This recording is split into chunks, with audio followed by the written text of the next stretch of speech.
Hey, everybody. Welcome to the Redefining HR podcast. I'm your host, Lars Schmidt. And today I'm really excited to be joined by the Chief People Officer of Strava, Michele Bousquet. We're going to talk about Michelle's career, the work that she's getting into now, some early detours in and out of HR early in her career, and a lot more. So, Michele, thanks so much for coming on the show. If you wouldn't mind, why don't you just start off with an introduction on yourself? Yeah, thanks so much for having me. I'm thrilled to be here.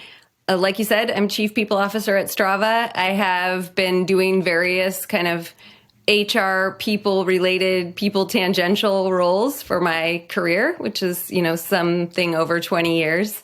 And really just happy to be here and share my experience on the role and also how it's evolved over that time. Yeah, and so I want to start all the way at the beginning. So you kind of began your career in executive recruiting with Schwab, spent a little bit of time doing that, then left to get into project management, and then found your way back to HR. So walk me through that arc. What kind of brought you to recruiting initially? What took you away from it? What brought you back? I hope you're not looking for a well-crafted career story. I am not. I could actually rewrite history and pretend that those were really deliberate moves, but I'll be honest with you, those were all driven by things outside of the career itself. So I'll tell you, I graduated from college, swore I would never work in corporate America, worked in corporate America about 2 weeks later when I realized it was easy to get caught up in the principle of it, harder to pay the rent. So at the time, both of my sisters worked at Charles Schwab. I lived with them. The easy slam dunk was go get a temp job at Charles Schwab. And so that's really how I landed there. And being in recruiting was truly a chance of where did I get placed? It was totally unintentional. That said, it was a great place to get those just foundations. Charles Schwab was and is a fantastic HR company, one of the leaders around culture, around caring about people, being generous with people, and really, I think, appreciating the impact that culture has on driving company performance. And so I learned a ton there. But I would say the first half of my career was like kind of trying to find myself. And so I got an opportunity to move to London for personal reasons after, and I left Schwab, in 50 seconds because I wanted to travel and just experience that.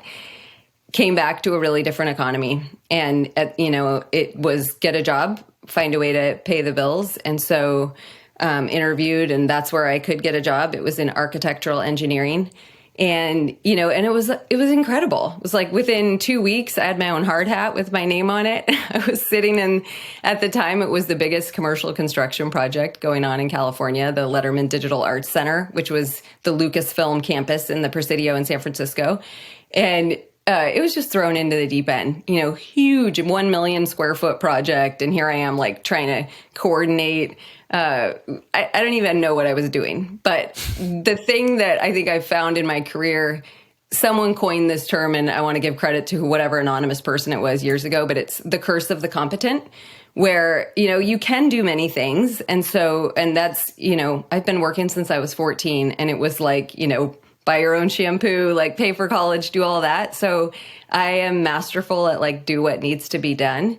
And I think by bringing that spirit of like, I'm all in, I'm here for it, as well as some intellect and scrappiness, then careers open up. And the curse part of the competent is like, you also need to pause and go, is this what I want to be doing? Just because I can do it, is this what I should be doing or want to be doing? And so that kind of pause was what ultimately led me not to pursue the architectural engineering, but to say, hey, now that the industry and the economy has settled a little bit, where do I really want to go next? Which makes it sound like I'm teeing up a really intentional move. But spoiler alert, the reason I took the job that I ended up staying at for almost a decade was because one of my best friends worked there. It was like, hey, the next role that becomes available, I'm recommending you for. And that happened to be an EA to the CEO of a financial services company. So naturally I applied so I could work near my friend. And what developed there, I think, was just an incredibly rich, wonderful experience. And nearly 10 years later, I left as SVP, Chief of Staff, Head of People, and really helping lead and guide this wonderful company. And so it was an awesome arc. Yeah, I mean, it's interesting that curse, analogy. I get that, right? I think it's a gift to be able to have that kind of scrappiness and intellectual capability to do a lot of different things. It's a challenge to then focus on what you want to do, and actually the having the ability to clearly identify what you don't want to do to steer yourself away from that. That a lot of times takes time to develop, right? And so the fact you're able to kind of identify that early, that likely kind of sets you on this path that you're on now. When you think about, I want to talk about more about your role at Strava and even go into some of your past role at GoPro as well. But really over that time, you've worked in different organizations, you've worked in different environments, you've seen this field of HR or people operations or however you want to frame it evolve. When you kind of look back to starting your career to where things are today, what do you see as being some of the biggest contrasts of the role of kind of HR and people operations in supporting the business and the people? Yeah. Reflecting on what are the changes, I think there's profound changes in the role, but there's profound changes in me.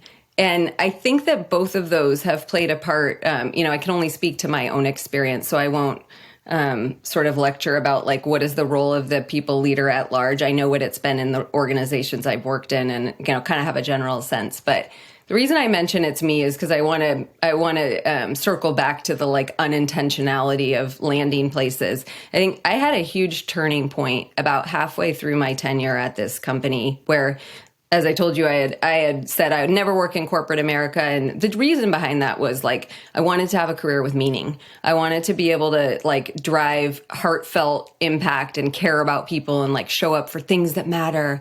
And I suspect a lot of people feel that way. It's like, I want to have meaning. And so the first, like, I would say maybe 10 years of my career was just this dissonance between like, I'm supposed to show up this way, very corporate, like, the role of HR, very procedural, very, like policies, fill out a triplicate form to get a role approved and like check the handbook. And I just felt this like dissonance between like who I am and how I connect with people and what brings me joy and like how everyone's showing up in this corporate land. That's why I didn't see myself there. And I have a lot of things that transpired in my personal life, including losing one of my children. And I had a mentor shortly after that where I was just so upset and so in grief, as you can imagine, and struggling with this, like, I want to go and like, work in a hospital, or I want to like do something that's deeply meaningful. And she gave me some really important advice, was like, you're sitting in this seat. You lead teams. You have hundreds of people you interact with every week. Like, I know you feel like you want to go change the world through like the Peace Corps or something that looks like changing the world, but you're actually like changing the world for a lot of people in your current seat. And so, the tidbit was, she said, hey, instead of being so sad that your amazing daughter isn't here anymore, why don't you spend the rest of your life trying to be as much like her as you possibly can? And just that connection between, I have an ability to shine a light. I have an ability to make a meaningful difference in the like many hours a day for anyone I interact with. And I have a leadership position, so that means I get a big stage to do that. Like, what an opportunity. And I think that's when like meaning came together with work. So I want to name that. I think that, so how has like HR changed? It's been an arc too, hard to separate from my own experience. Like I said, I think it used to be about running programs. It used to be about like employing people, and it still is, but about, there was definitely a balance of power where people worked for the company and the company could set the rules and, sort of like, don't like it, go get another job. And in my experience, like, work has turned on its head. I've turned on my head as well. But the experience at Strava, and I think at many of our peer companies today, is it's a privilege to have these talented people choosing to work here. And we better show up and not let them down in this relationship. We better take care of them. We better remember that our entire success and product hinges on these people and that good intention of them bringing their talents here. So let's like act accordingly, and I think be a little more humble and a little more listening than we were before. Yeah, well, first, I really appreciate you sharing that about your daughter. And I'm so sorry to hear that. And I understand how that could be such a formative, kind of shaping life event, particularly when you had a mentor frame it for you that way. And I can see how that stuck with you, and you can hear it in the way you view your role and responsibility to your employees, even today. I think it's interesting hearing you talk about the dissonance piece, because I spend a lot of my time kind of comparing and contrasting what I frame as like legacy HR, old school HR, and modern HR. And I think there's lots of pretty key differences, but one of them is I think that the way that the HR executive shows up is very different in those two environments. Where one, it is much more corporate, it's much more formal, it's polished, it's button up, say the right things, do the right things, and seem completely inaccessible to your employees. On the other side, it's open, it's empathetic, it's compassionate, it's vulnerable in a lot of ways, and people are much more comfortable, I think, when you look at people leading those modern people teams, sharing their personal stories and their personal journeys, and connecting with employees in ways that those kind of more robotic archetypes of a business leader couldn't. And so it's interesting hearing that in your story as well.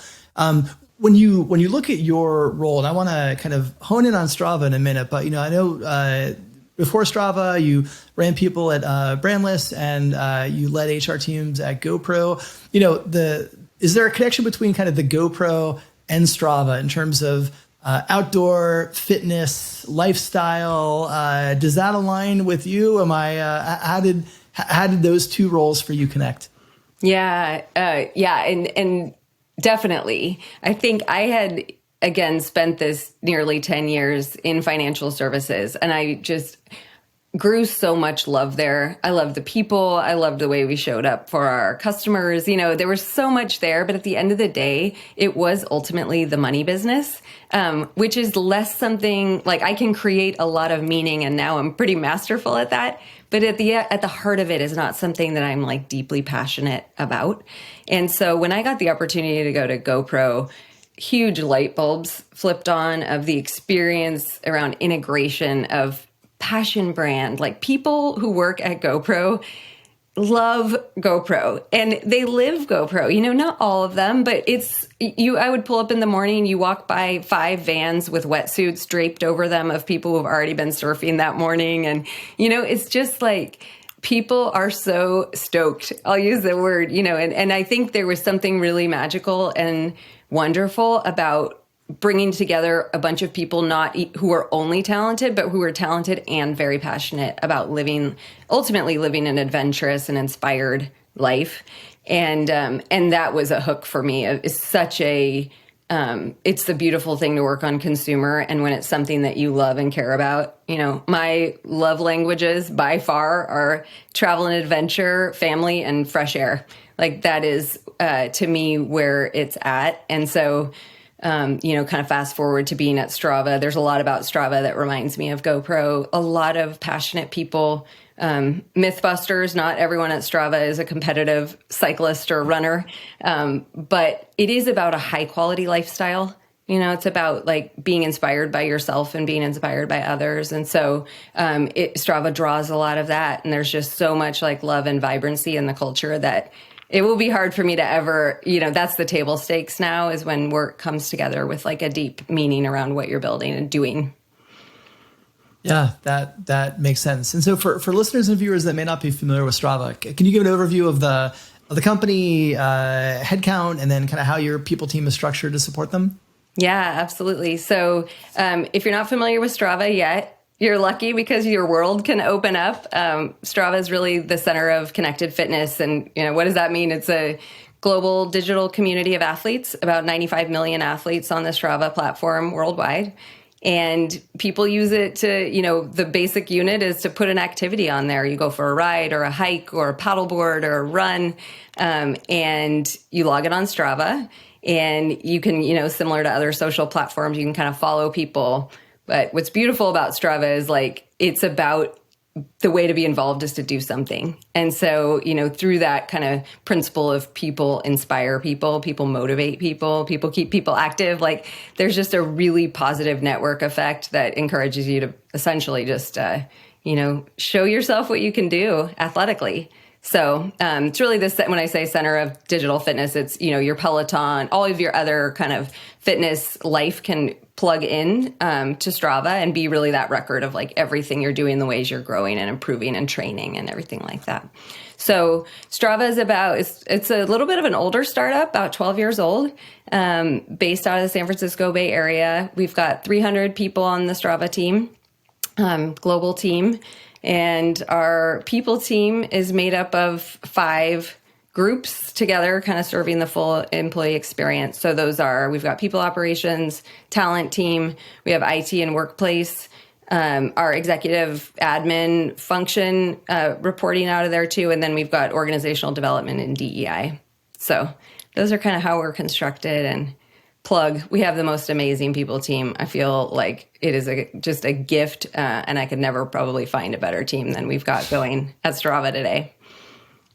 Cool. I mean, speaking of the team and kind of your reliance on them, you joined Strava in late 2019, I believe it was December, if memory serves me right. And so, you're coming in during the before times, you're developing a people strategy based on your past experience, based on, what the world looked like then. And, you're probably just about to go through your kind of initial onboarding period of 3 months, and a global pandemic hits and turns everything upside down. So what was that moment like for you, especially as a new leader, having to kind of, come in, do all the listening tours you need to do as a new leader to develop a people strategy, and then obviously, flip that as in response to the pandemic? Totally straightforward. So I will comment to that. There were also some things that were going on specific to Strava. So one was during the time that I had left Brandless and was waiting to come to Strava, I got a call from one of our co-founders saying, hey, there's a little change of plans and I'm going to be the CEO. And so you're going to report to me. And I know we've only met once. And so, just adding that in there because Strava had hit kind of a challenging point, had gone through a layoff, had founders step back in to really redirect the company, focused around the subscription experience, focused around athletes, and like really redirect the company in a new way. And so there was also this just like pivotal change moment and kind of a, make or break moment for the company and in terms of the energy we needed to create.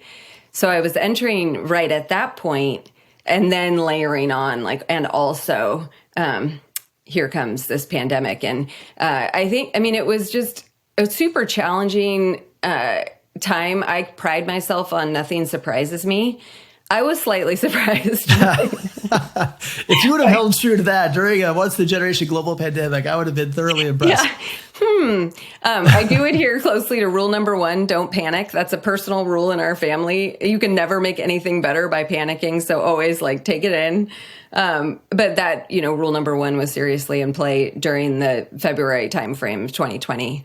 I think we had this joke where Michael, our CEO and co-founder, we were like, I think, I don't know, we're not really sure what's coming. We should probably do a global test work from home day because at that point we were very office based and it was yeah, good idea. So I sent this classic email Friday will be a global test work from home day. And fast forward, we're still in the test. We never went back, but it was, so it's a very quotable classic, we're going to see what we learn and we're going to be super prepared. And so, I think it's just been, number 1, it's been actually really gratifying to know that I found myself in the foxhole with the right people.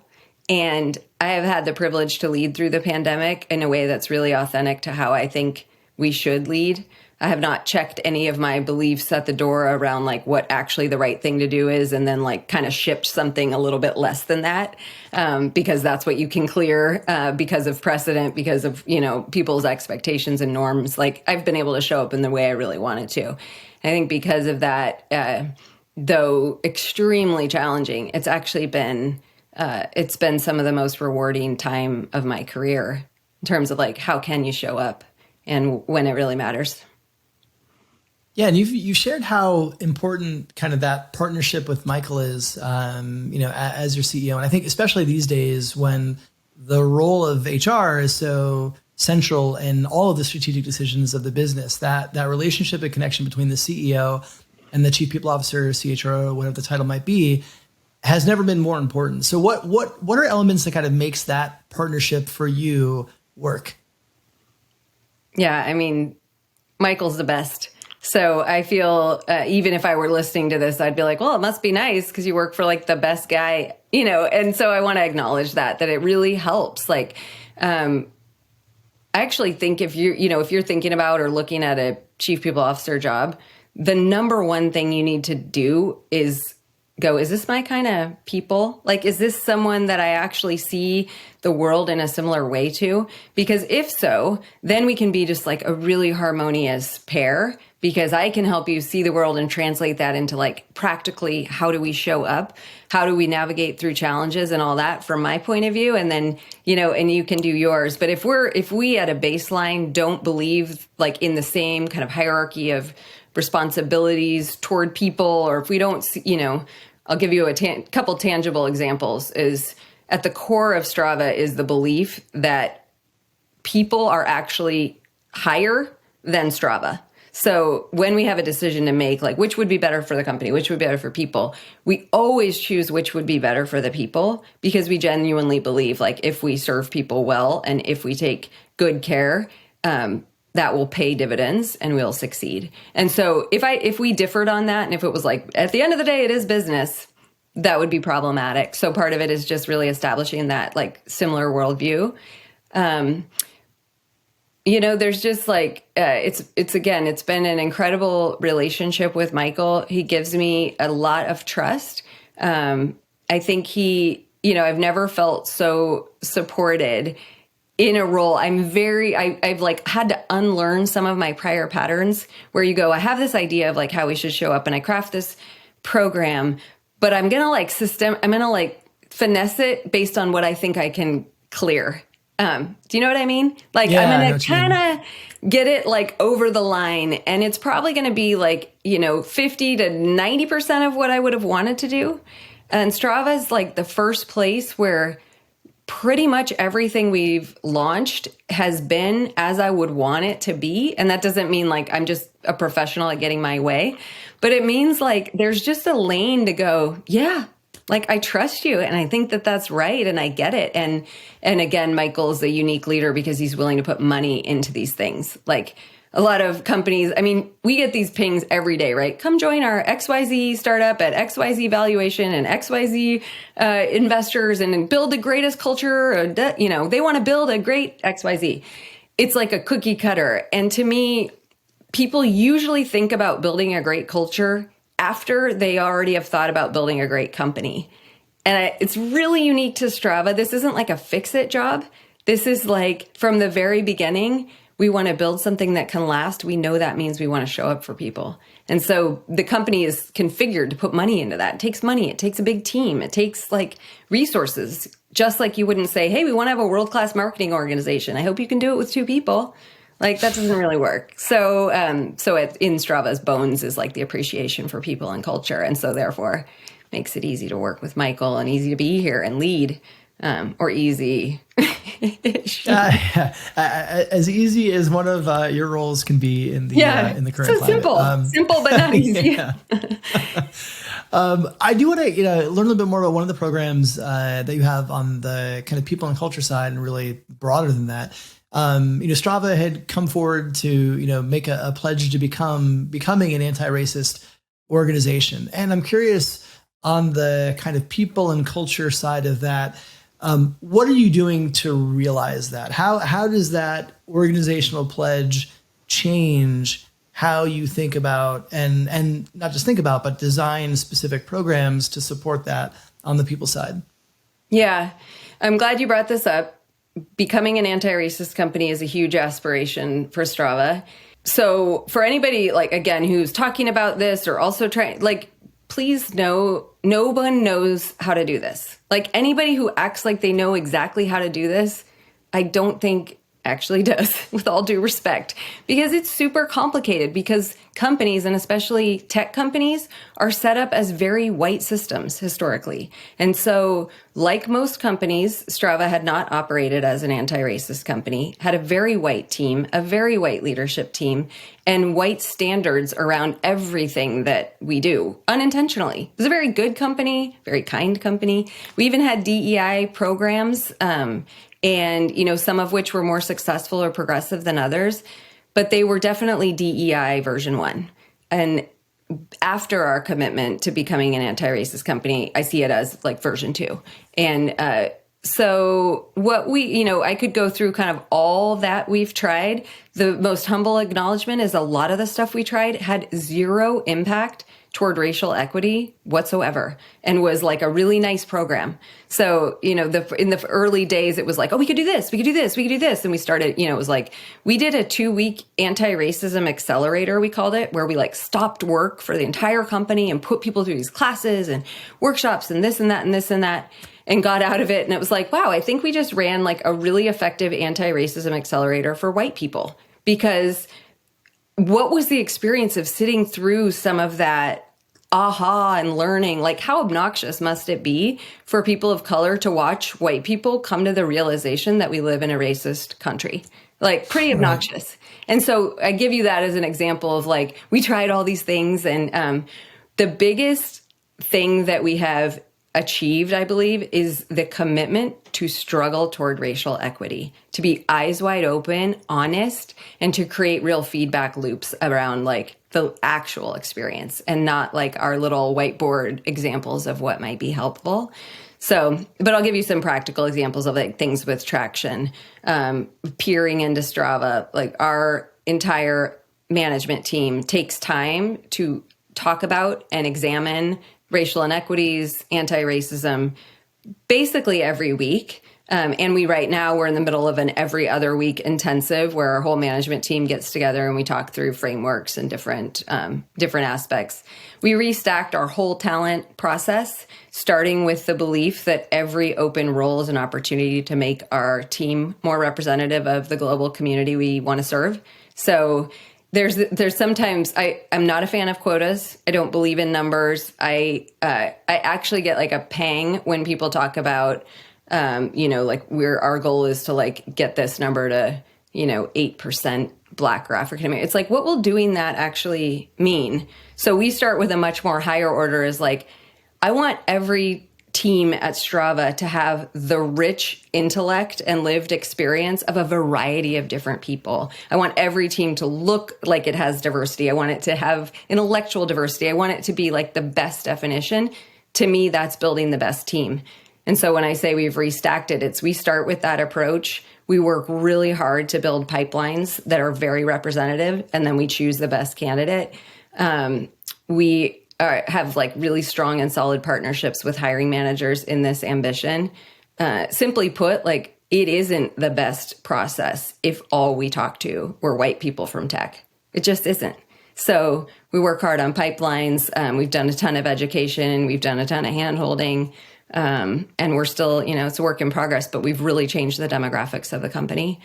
We've also focused intensely on like leadership demographics, because that's where a lot of it breaks down. It's like, great, we have a really diverse intern program. It's like, but who's making the decisions? Who's holding the power? Is that all people who are white? And that's harder. Those roles are more scarce.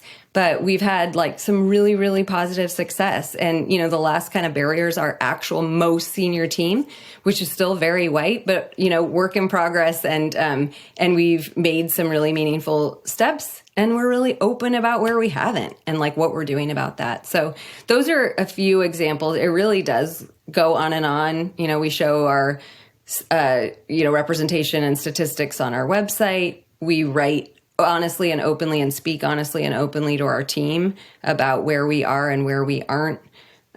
We've configured teams, even product development, to have anti-racism threads within all of our product development planning.